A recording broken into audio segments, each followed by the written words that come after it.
These scholarships honor the hard work our students do as secular activists while continuing to perform with excellence in their academic pursuits.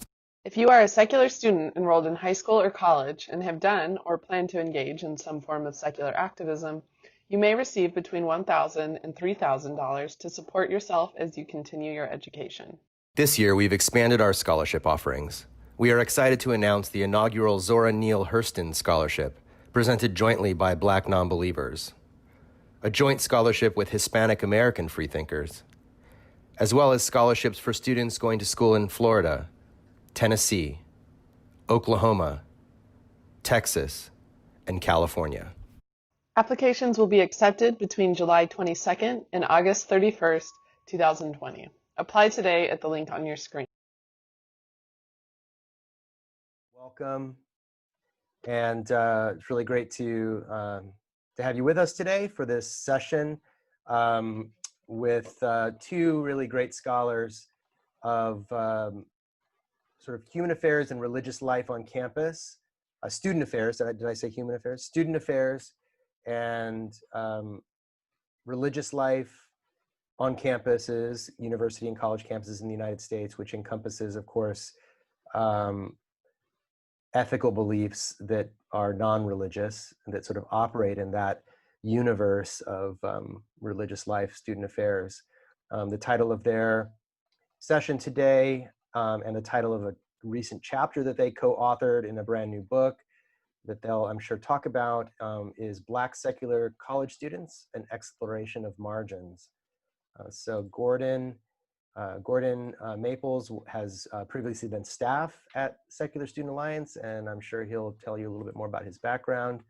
JT has done his academic research for his PhD on the secular Black experience of I think of college students, or just of college. So so I'm like shooting from the hip here. So definitely clean up what I just said. But both of you, welcome so much, and thank you so much for agreeing to do this for us. Of course. Oh, definitely our pleasure. Shared here. All right. Let's see. All right, everybody seeing this? Yes. All right, cool. So as Ryan mentioned, we are going to be talking about Black secular college students and exploration of margins. So we can start off, JT, if you'd like to introduce yourself. Sure. My name is JT Snipes, as Ryan mentioned. I completed my dissertation a couple of years ago on the experiences of Black atheists in college. Fun fact, I'm not an atheist. So it's always a pleasure for me to be in secular spaces as someone who openly identifies as a Christian who desires to support the organizing of secular students on campus, and unfortunately, my research focuses broadly on the experiences of Black students.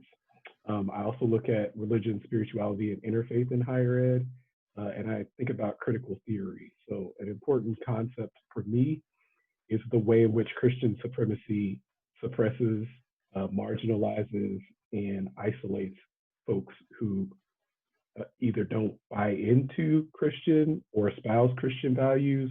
So obviously, I'm drawn to spaces like this to hear about the struggles and figure out ways in which I can support, particularly secular students, to not get, trying my best not to use swear words. So, because a lot of bad things happen, and I'm not for that, and I want secular students to feel supported and valued on college campuses, and those spaces are often not that. I'll talk about the book in a second, but just glad to be a part of it. I'm an assistant professor at the University at Southern Illinois University at Edwardsville, and I'm on the tenure track there. And hello, everybody. I am Gordon Maples. I am, as Ryan mentioned, I was on staff for SSA for a number of years.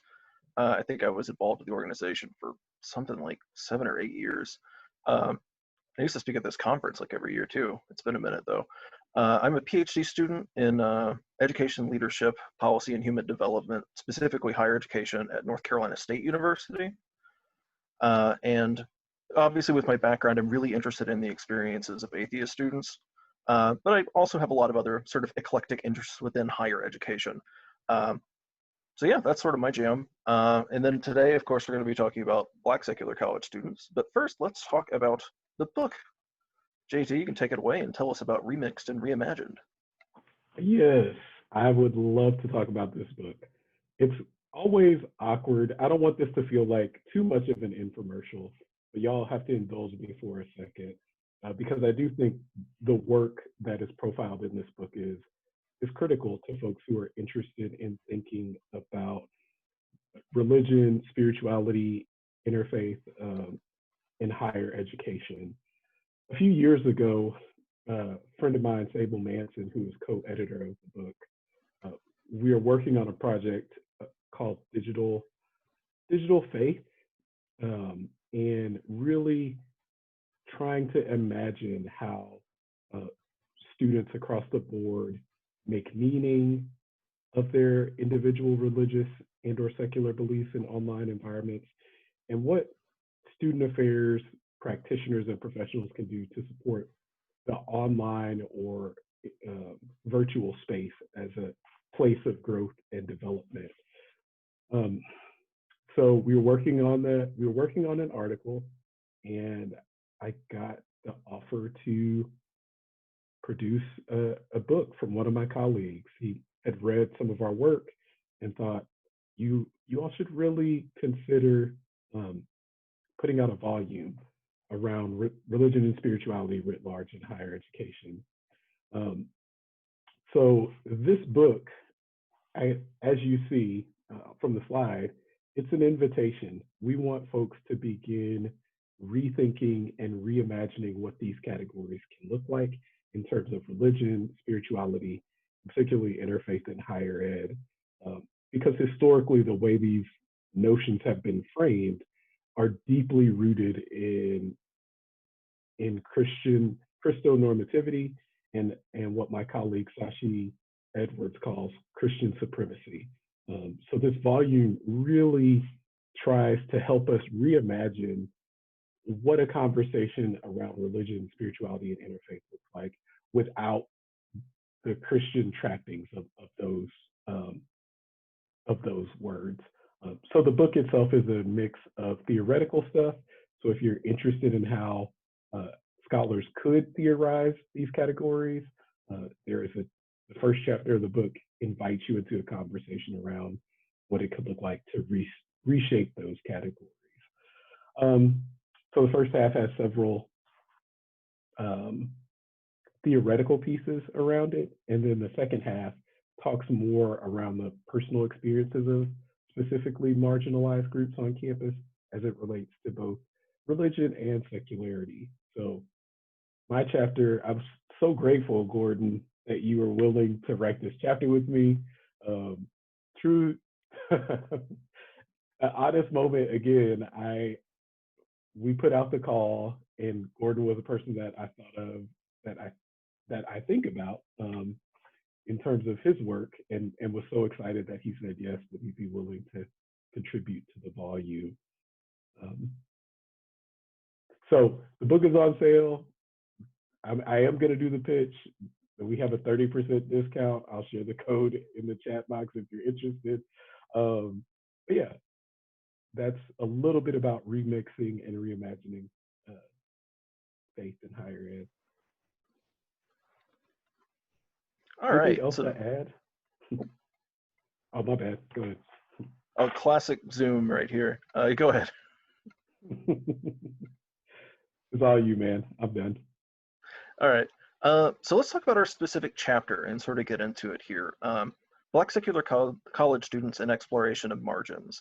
So the purpose of this chapter, it's primarily a literature review. So basically I did a whole bunch of digging, particularly with JT's dissertation, which if you ever have the desire to read a dissertation, this is a really good one. But so yeah, this Thank is sort you. of taking everything out there already, which frankly isn't much about Black secular college students or sort of either element of that, to try and put something together that was at least somewhat comprehensive and provide a framework for further research on this population. So I think a big thing to start, and I could take this slide, is the background of demographics. Like the reason that we titled this chapter about the margins is because of this demographic aspect here, that 18% of Black Americans identify as secular, atheist, agnostic, or otherwise non-religiously, which we could have a whole presentation on the issues of the way that that's defined. Pew Research Center, they do great work, but when it comes to some of their demographic stuff, there's stuff that's hidden in there, but that could be unpacked at a later time. But at the same time, 9% of religiously unaffiliated Americans are Black. So you have this group of people that is on the sort of minority fringe of both of these identity elements. So the result of that is that, particularly because being secular is a basically invisible identity, they face microaggressions in both of those communities as a very small portion of the Black community and a very small portion of the atheist community. They face microaggressions in both places. So to talk about one part of this is to talk about the whiteness of atheism. This is something that I think we're all aware of. It's very well established within demographic studies. Again, going back to Pew's religious landscape study, which I believe the last one was in 2014, 78% of identified atheists are recorded as white and 79% of agnostics, which is a lot more than most like religious demographics. And furthermore, even within higher education, there are some really good studies on atheists and secularists within higher education, college students, but partially because of the sampling, the people that they find to base these studies on are almost always entirely white. Like these are some of the whitest studies you'll ever see.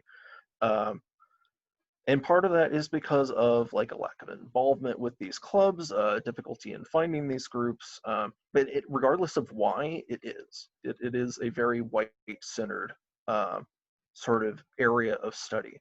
And part of that is the visibility of, when you think of like the Four Horsemen is a good example. The people who are visible atheist figures are monochromatic, to say the least. It's very white space from the top down. And as is really came through in JT's dissertation, which is counter narratives, where you did interviews with a bunch of non-religious Black students, the stories, there were a lot of consistencies about where they were running into racial microaggressions within atheist spaces. And these were not, it's not like the people in these atheist groups were running around like Klansmen or something. It was little things that they said, like these were microaggressions, like things they might not have even consciously realized were causing a sort of dissonance, a feeling that Black people didn't belong in these spaces. And even just walking into a room with an entirely white officership, an entirely white group membership, is itself a message of exclusion.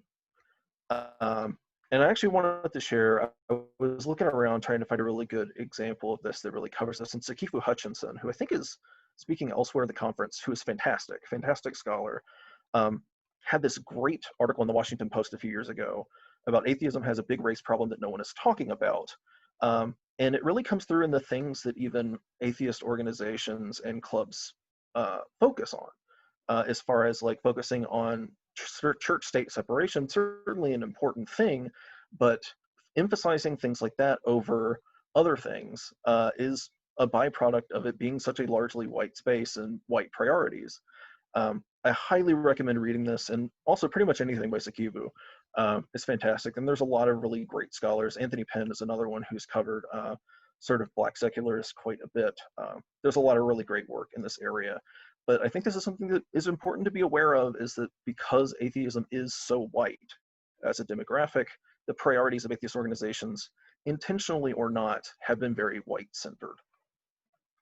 And I would just add briefly that it is, in interviewing in interviewing my students, as Gordon said, it's the subtlety of the racial microaggressions that I think are challenging, because it isn't an overt, oftentimes it isn't.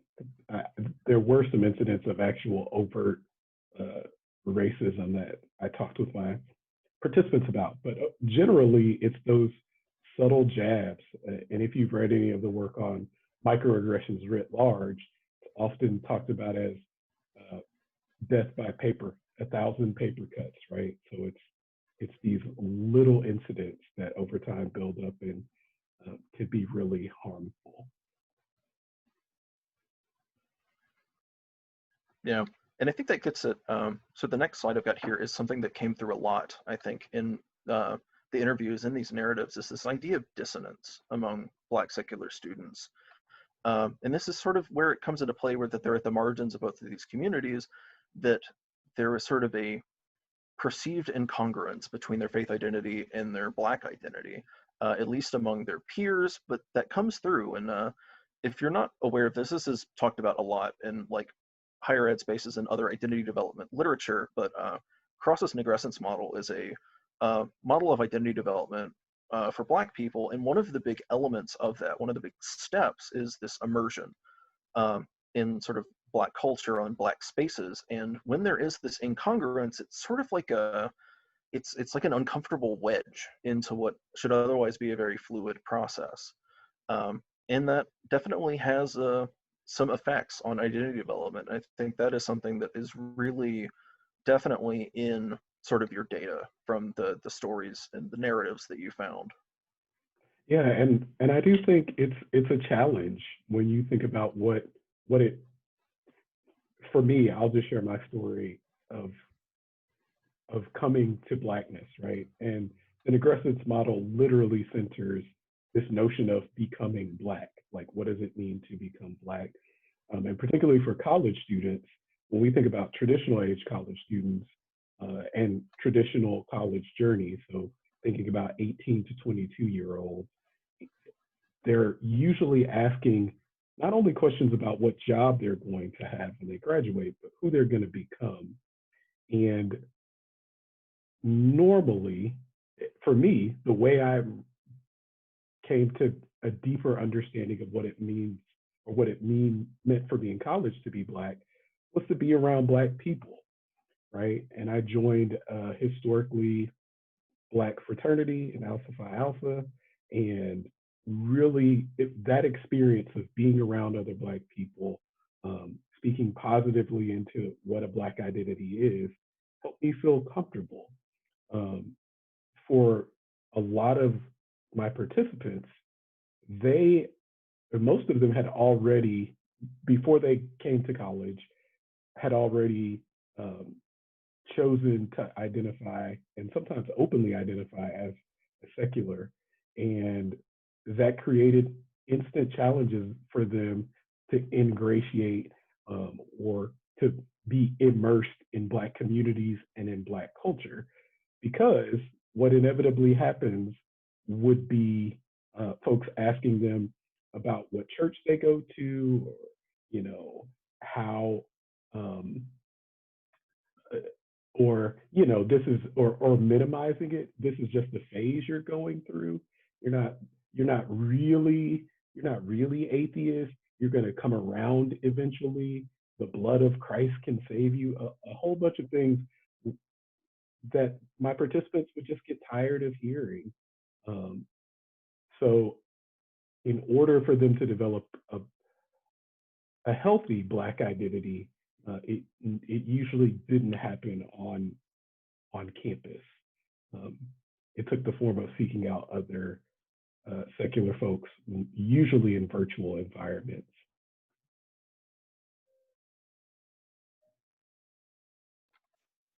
All right, let's see. Something else I think I'd like to mention is, because we've talked a lot about microaggressions, and we'll talk a little bit about it more too, but another thing that's in your dissertation quite a bit is the coping mechanisms.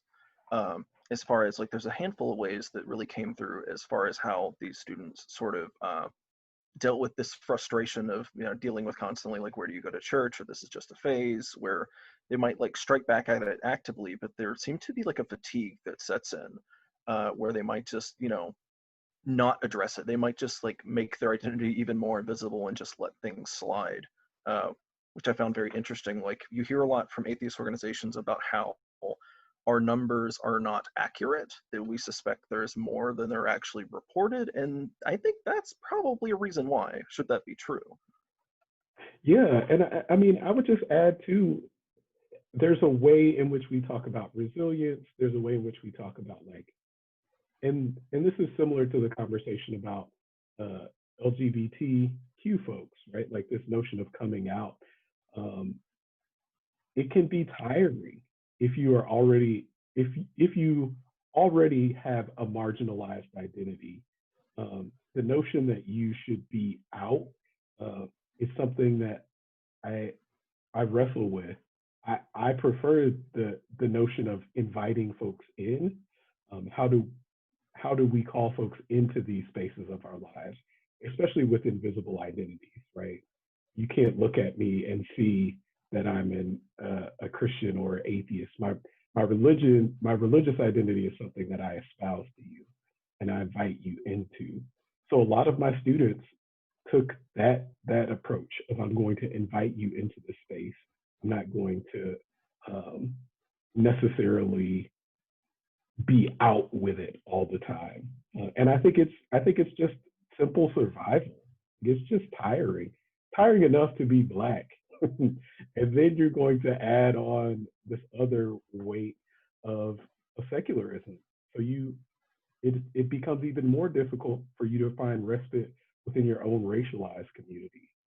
And if you go to seek comfort or support in secular spaces, then you're exposing yourself potentially to racist thought or ideology, whether intentionally or unintentionally. So to sit at that intersection was really difficult for a lot of students in my study. And I think that brings us to sort of some of the implications from what exists now. And there's even just growing scholarship on Black non-religious people at large. Like, we're seeing more things now. Over the years, there's been here and there, but it's starting to increase more. But these experiences are mostly unexplored within the higher education space, outside of the work that JT has done, and hopefully there will be more in the future. But this is a really unique dynamic for a number of reasons, that it is on the margins of both of these populations, but also the fact that one identity is not visible. I'm pretty fascinated by that, how people manage identities that can be sort of visibly suppressed or cannot be seen. And there's a lot like that have some similar experiences. But basically our conclusion here is that this needs to be explored more. There's a lot more to find. Like, I don't remember exactly how many people you interviewed, but it was not, thousands. Like, there's so many more narratives and stories out there of how people are managing and dealing with this intersection of identities, that there's a lot more to learn and understand. Yeah, I mean, I think my study captured such a small portion of the community, and I think I'm trying to think through my participants. Most of them, when I went into the study, I had a notion that a good number of my participants were going to be a part of the LGBTQ community. And the reality was none of my participants were. Well, that's not true. One of my participants was, but it wasn't a salient identity for them. And, so there's that world that needs to be explored, like sitting at the intersection of multiple margins, right? So what does it mean to be a queer person of color who is atheist? My study can't speak to that. I would like it to. And then even so with the gender dynamics, like even understanding or articulating the differences of what it means to deal at the intersection of patriarchy,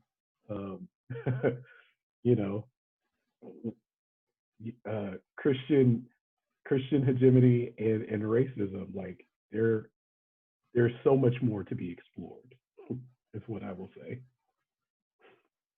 Absolutely. So when I was thinking about putting this presentation together, I want this to be relevant to y'all, which I assume the people out there are probably going to be mostly people with secular student alliance groups, maybe people just in the atheism sphere in general.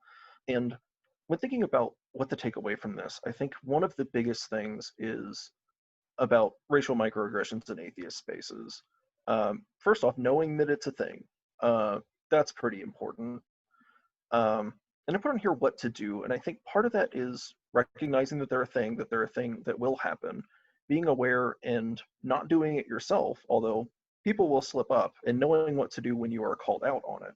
People have a natural defensiveness in general to the act of being called out on something, but knowing how to manage that well, to be told that, hey, please don't do that, and not reacting with, well, I'll do what I want.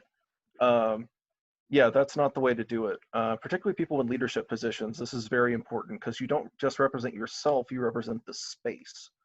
And that's a lot of what this is about, is the space not being fit for this population of people.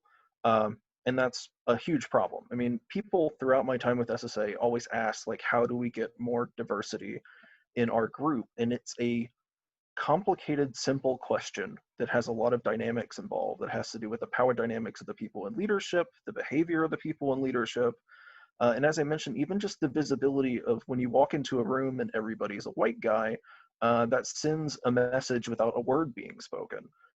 So yeah, there's a lot there. And I would just briefly add, Gordon, that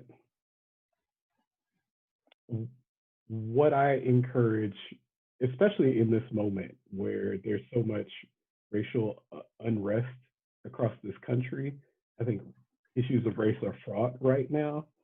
And I would encourage you, for all of us, to think about the ways in which we are already implicated in a racist society, because that's what I have to deal with, internalized oppression.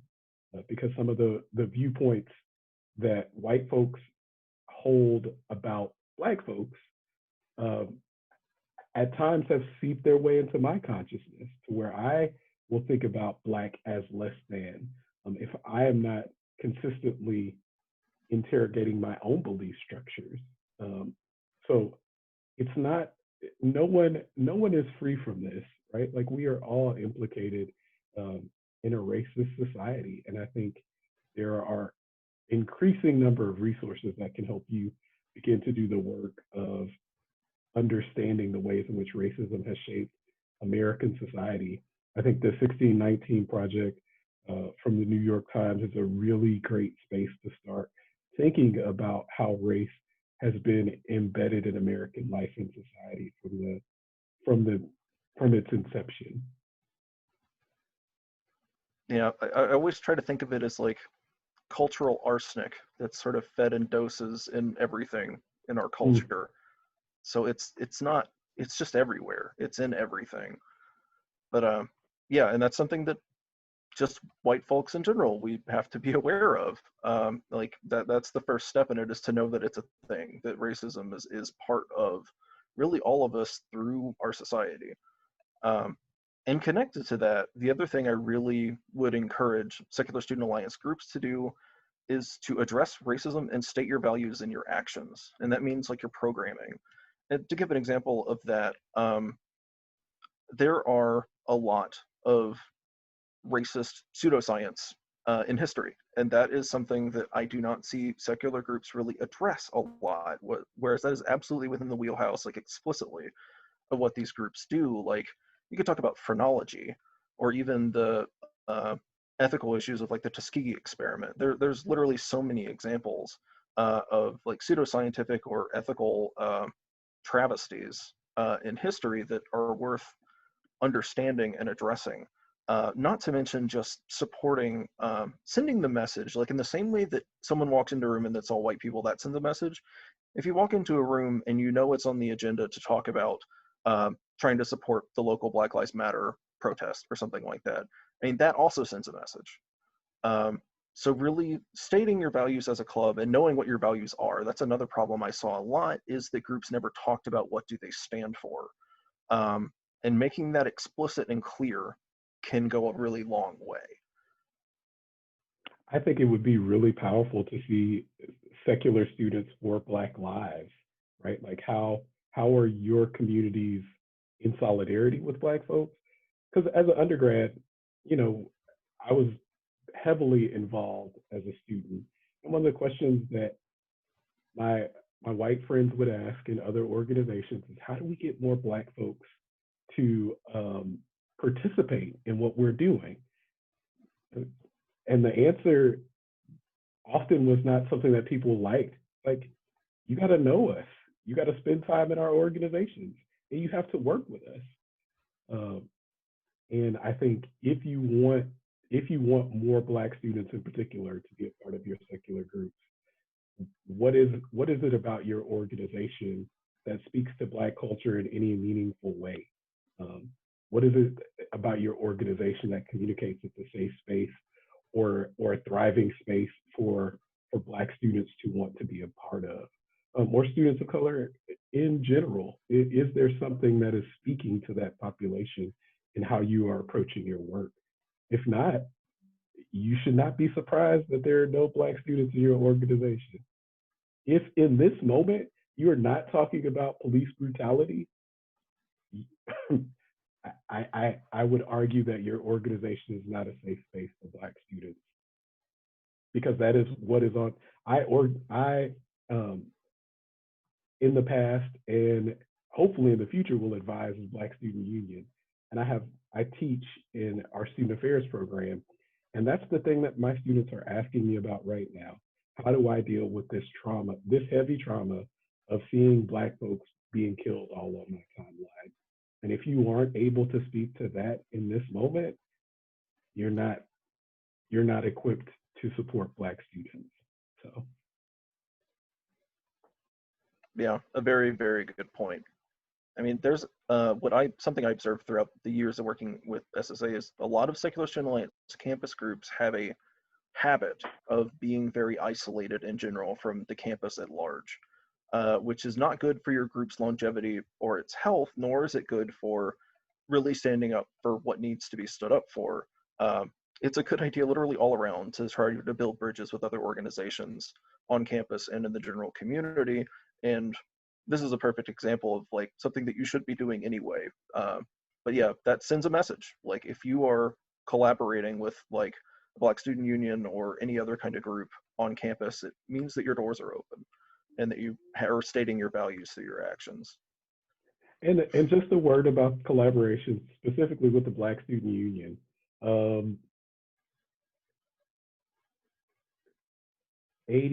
Over 80% of Black folks identify as Christian. So keep that in mind as you're reaching out, right? That there will be some insensitive ideas around what secularism is and non-belief writ large. So just be prepared. And I think coming in the name of solidarity, right? Like we want to support what we see happening to our fellow students, I think will get you a lot more traction than saying, hey, we want to have an intellectual conversation with you about what it means to not believe in a higher power. Just something for you to think about. Know that Black students aren't going to be chomping at the bit to work with secular organizations. But if it's what you want in your organization, then you're going to have to start building bridges somewhere. And connected to the idea of knowing how to be called out, knowing how to take a no. If a group you reach out to doesn't want to work with you, like a Black Student Union, that doesn't mean you can't leave a positive impression with how you accept a decline. And that's something that is very, very important. And another way that it's part of being a leader is representing your group. And there is such a powerful message you can send with a graceful acceptance of a decline to collaborate. And that's something that I think SSA groups could definitely learn a lot because you're still a very stigmatized group. And this is going to happen. It's just going to happen. And then the last thing I have on here is, like we sort of covered here, and that you'll hear from Sakivu, certainly, that there's, again, atheism really centers whiteness, like atheist issues, atheist priorities in the movement. And that's something that needs to be acknowledged and pushed back on, and that will send a message. If your agenda makes it clear that you're trying to work for social issues that are beyond the sort of white-centered scope of most atheist groups, then you're sending a very clear message. And I think that's something you can take from this, is that you should interrogate the same way you should interrogate anything critically, what the priorities of atheist groups are. Knowing that so much of the leadership and the membership are white, a lot of the issues that come up are going to be things that will affect white people, and not so much issues that affect other demographics of people. So I think that is also something that can definitely be taken away from this, is to be aware of that and to push back on it. Well said. And that brings us to questions. Thank you so much, gentlemen. That was really great. I'm just like everyone, I think, well, I hope most people, I've been immersed in the recent events of the last 4 weeks, and just listening to you talk has been just a great reminder, and I've learned a lot just from hearing you speak. And one of the things that stuck out for me that I wanted to start with, and folks, if you want to ask a question, we would love to have you do that. So just either put it in the chat or use the Q&A button at the bottom of the screen. We're not a large group, so I think it would be pretty easy for folks to get their questions in. JT, you said something that was so profound to me, and I've heard something like it before. You said, that young adults, and even you shared your own experience, for young Black folks, there's a process of becoming Black, of being, socialized and enculturated into a Black culture and being seen as Black. And it strikes me that, again, like several times I've had this dawning, that I never had that. I never experienced becoming white. Which I think really speaks to the baseline culture that you're talking about, which favors whiteness and white supremacy. White supremacy means never needing to have to face the fact that you're something, that you have an identity that you carry around every day. And I think the arrogance of that is walking around with this giant thing on your back that you don't even realize is there, and you're bumping into people every time you move around, and people are like, whoa, like easy with that whiteness there, and you're like, what are you talking about? Like, I don't see it anywhere. And I wonder if there's ways in your research and in talking to students that white students can do that work that you had to do, that other people of color had to do, what it means to be Korean American, what it means to be Chinese American, what it means to be Mexican American in this country. We're like white men like me, especially men, like we're one of the groups that don't ever really do that. And are there ways that we could teach our students to pay attention to their whiteness in a critical way? Yeah, I mean, there are lots of resources. One, it is in asking the question of what does it mean to be white, right? I think a critical interrogation of one's own racial identity is the most important step to gaining consciousness around these inequities. And there are a ton of books that can introduce you and guide you along that conversation. What I used in my master's program was Beverly Tatum's Why Are All the Black Kids Sitting Together at the Cafeteria? It's a gentle introduction into this conversation because as a counselor and psychologist, I think Dr. Tatum is very gracious in terms of the invitation to a conversation around race and helping shift the lens, right? because I remember I was raised in predominantly white environments.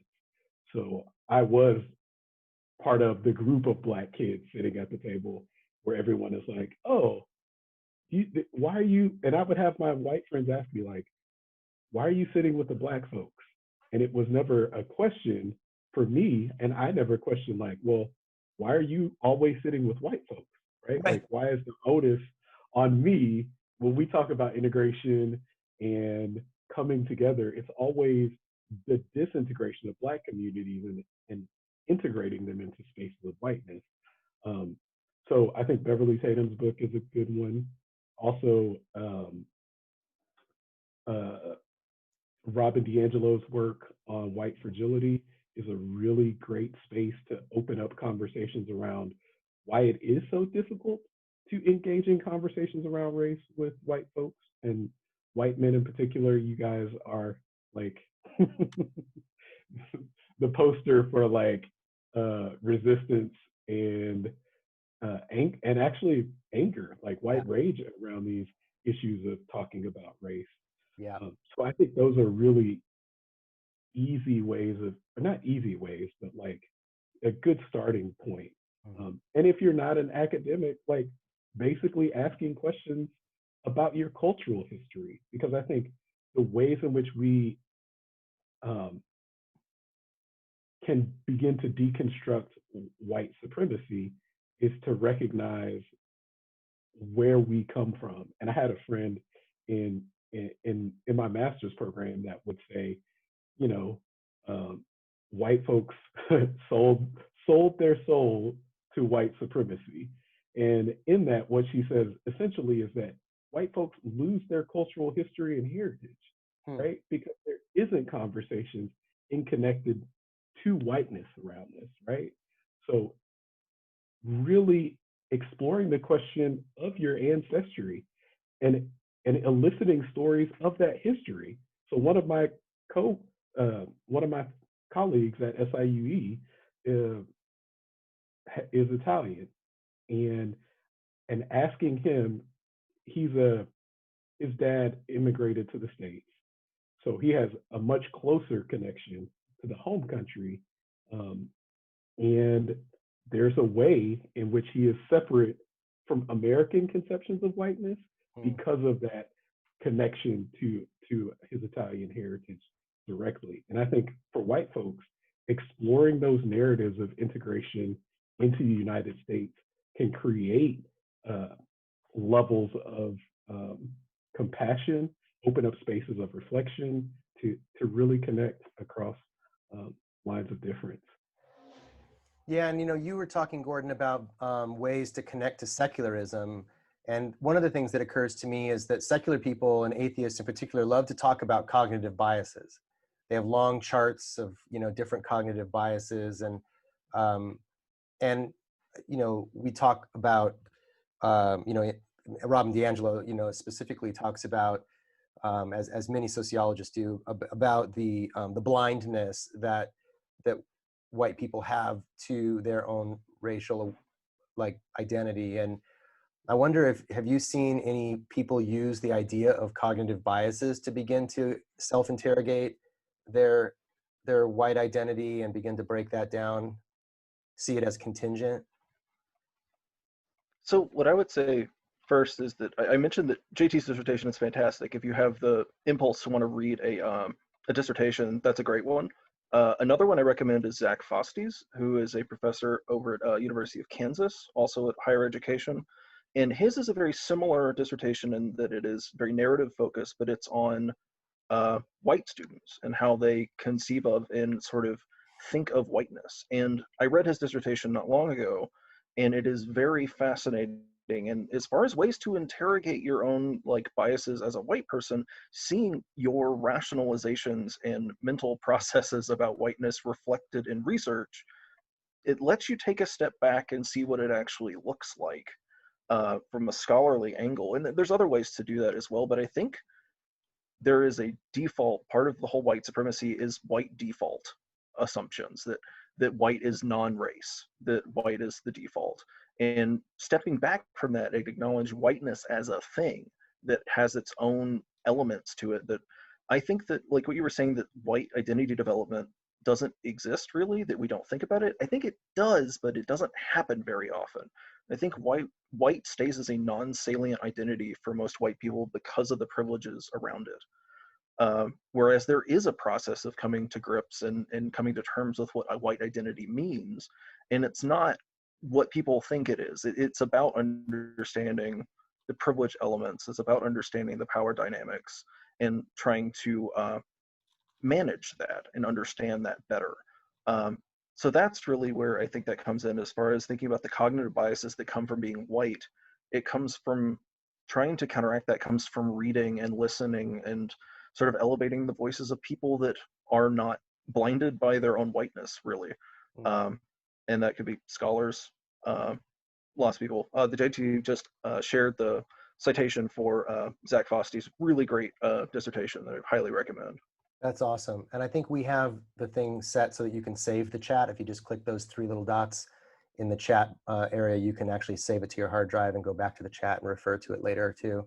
I'm also going to put a link to the conference, the SSA conference, in the chat. We do have some amazing speakers lined up there, including Anthony Pinn, Sikivu Hutchinson, who've both been mentioned here today. Also Christopher Cameron, who wrote an incredible book about Black free thinkers. And I think, to me, I interviewed him on my podcast as well. And the big takeaway for me from his book is there's this sense that, and it is true, as you said, JT, that the vast majority of Black Americans are religious, but there's a strong history of secular Black history that is often forgotten, not surprisingly. And, you know, in some of my reading this week as well, I ran across this great little statement, which seems so obvious on the face of it, but struck me so profoundly, which is that Black history is American history, or Black American history is American history. And it's just interesting which history various ones of us have learned and which parts we have not learned. And so I think Cameron's book does a great job of lifting up some forgotten voices, some not so forgotten voices, right? Like Zora Neale Hurston, I think, was reintroduced to the popular audience a few years back. And I think W.B. Du Bois has been sort of, in academic circles especially, but even in popular circles, a name that people at least know if they haven't read him. But then some other just fantastic people that folks probably haven't heard about. I just watched the 6-part Netflix series Who Killed Malcolm X, which was another good review of the history there, which has obviously a religious component to it as well.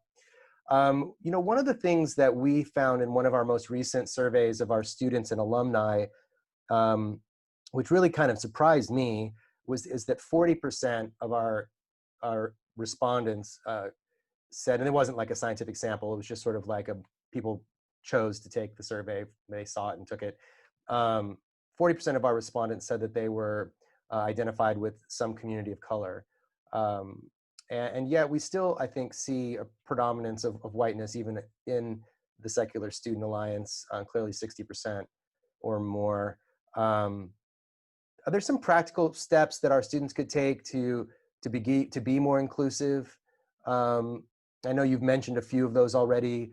Gordon, you talked about like centering the conversation. I think about collaborations that you suggested, JT, and also being willing to take a no from a collaboration invitation. Are there any other kind of practical steps that, you're a white college student, you're aware of this problem, but a little bit clueless. When you really think about it, you're like, do I have any good close Black friends? Ugh, I don't really. That's also part of the problem. Crap, what do I do now? You're muted. I was just about to say, feel free to jump in, Gordon. But I was going to share that a lot of it is the self-work. And I'll share. I probably shouldn't do this. This is why I shouldn't be on shows, but I'm going to share some things that are happening at my institution, right? So we've established an anti-racist task force to look at issues of racism on our campus.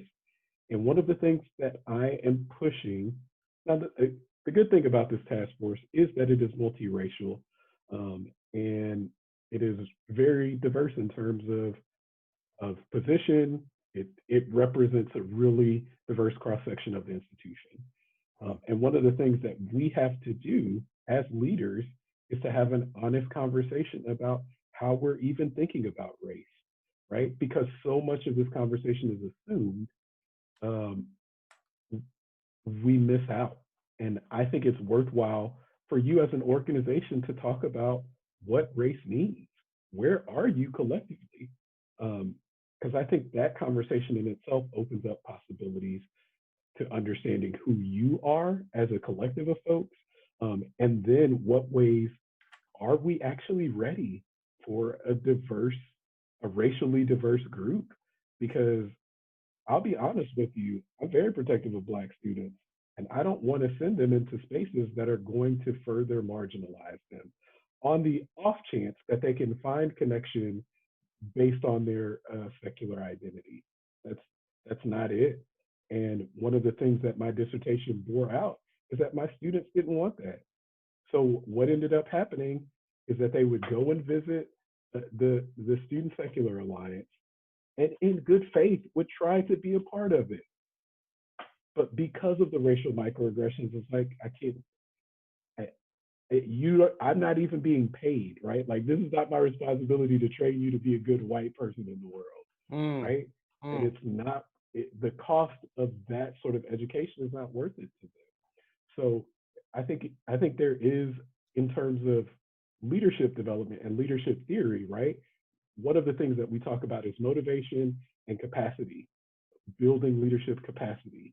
And I would argue for your organization, if you are going to lead in the area of racial justice, how competent are you? What's the work that you've done to prepare and expand your capacity for dealing with diversity as it relates to race? Oh, those are profound words. Thank you. Yeah, thank you for sharing so honestly. Something I would add to that just is a really practical, important thing to keep in mind. Similar to taking a no, is this is not an overnight fix. This idea of trying to decenter whiteness in atheist spaces, even on the local level, this takes time. It takes time and very deliberate, hard effort on the part of organizations. Like, because a lot of this is word of mouth. Word of mouth is immensely powerful and vast in its scope, and it doesn't change quickly. Like, I've seen this over years working on various campuses, that when word gets out about something, about like a negative element of a group, or about, even if people speak to each other like as a whisper network about microaggressions, if that reputation gets out, that's not a thing you just fix. That's not a thing that you fix quickly. It takes honest work. It can't just be a cynical, like, we want Black people here out of like trying to improve numbers. It needs to be like a sincere value desire for a sort of a justice sense. And that it takes, I would say that something that would be really beneficial for secular student alliance groups, particularly ones that are vastly white, is to potentially try to contact like showing up for racial justice groups to try and do trainings about how to be white anti-racists, or try to do book clubs around anti-racist literature, or like really think creatively about how you as a group, particularly leaders of these groups, can try to a degree unlearn and push back against the sort of racism that they have digested over living in our society. Yeah, as you've pointed out already, Gordon, I mean, there's both of you actually have mentioned the sort of the overwhelming whiteness of the secular community. And I think part of my experience is, being willing to, let go of some associations if necessary, because it is so controversial. And I think being willing to say, I'll take my lumps for this, and being willing to be unpopular with certain segment of a community where, talking about white fragility and talking about, sort of trying to deprogram white supremacy within oneself and within the community is sort of mocked or or teased. Like we often will hear, I certainly hear people say, if I talk about race, like, how is that a secular issue? Like and I remember when I was a Christian pastor and we talked about homelessness, people would say, well, how is that something the church should be doing? Isn't that for like social service agencies or something like that? And, in the Christian tradition, you can point to the way that Jesus met the needs of poor and broken people and lifted them up and put them on their feet and told, encouraged them to be strong, and et cetera, et cetera. And I think for a lot of white secularists, it's very much about just those core central issues of separation of church and state. And I mean, maybe that's it. Like maybe, the immediate issues of Supreme Court and schools, and funding for public institutions and property and all of that, which is, like, of course, as you said, Gordon, very important things, that we need to stay on top of. But to say that, like, how do I understand current affairs from a secular perspective, or what does the secular community have to speak into this moment, knowing that we aren't going to be the champions here, but at least being willing to take a back seat and a supportive role. I think a lot of our student groups would go a long ways just saying, and tell me what you think. I mean, if a all white secular student alliance group at a particular campus said, hey, we know we're going to get a lot of this wrong, and we're embarrassed to admit that we're just kind of getting started on this. And in fact, there's so much we have to learn, but we want to grow, and we're inviting each other to grow, and we invite others of you to help us learn if you're willing to do that. Because also being conscious of the fact that we don't want to expect that every Black student on campus is going to sign up to be a tutor to help white people figure out their whiteness. I would say first that, like, the idea, I've heard this a lot, that this isn't a secular issue. And I would say that two of the big taproots of racism in our society is uncritical thinking and pseudoscience. Those are really big parts of, like, what upholds racism. And those are things that are really line up real directly, even if you don't want to get into, like, the elements of justice, which you absolutely should. Like, this is just a fact. Like, if you look at, like, mass incarceration or something like that, like, there's a lot of, like, pseudoscientific and uncritical thinking that goes into, like, what's upholding that. Or even police brutality and that sort of thing, is a lot of it is people don't think about it. Like, it's a lack of critical thought in what surrounds us. And that's really also what upholds a lot of, like, white supremacy in general, and even, like, not really comprehending whiteness on the part of white people, is a lack of critical thought about themselves. So I think those are two elements that absolutely objectively fit in with what secular and skeptic groups are purportedly trying to do. That's And excellent. I would just add quickly, the way in which you get Black students to be a part of the work that you're doing is to be a part of the work that's helping Black students. Because as an undergraduate, I caught all sorts of hell from my institution for trying to defend the rights of Black folks just existing on campus in a myriad of ways. And I think if you come to organizations with the notion of, like, hey, where are you catching hell, and where can we help, right? Like, there's a role that you can actually play in helping to dismantle the structures that are hurting, that actually may be hurting both of your organizations, right?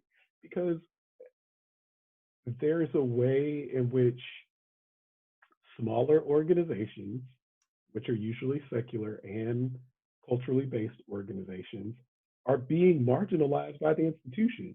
So the same struggles that you may be having with administration are probably across racial lines, and there are things that you could actually do to support each other. Right. So coming with a sense of, like, hey, what are the issues that y'all are having, and what can we do to help, is a much, I think that extending that invitation will be received much better than, hey, I'm white, I'm feeling guilty about it. Help me understand how not to feel. That's when I hear that. That's when I hear like help me understand my whiteness better. That's what I hear. I'm not hearing, hey, um, I care that this system is marginalizing you. How can I help Wow. stop the marginalization? And it's a subtle difference, but it's a critical one. Thank you. That's so helpful. Well, we are just about at the hour mark. If there are any final questions, or if either of you want to have a final word before we go. I don't have a final word. I'll just say thank you again for the invitation to be a part of this conference and important conversation.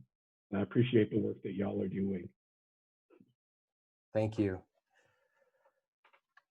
I mean, I will just, as a sort of conclusion here, I will say in my time in the field, I saw a lot of these issues at Secular Student Alliance groups widely.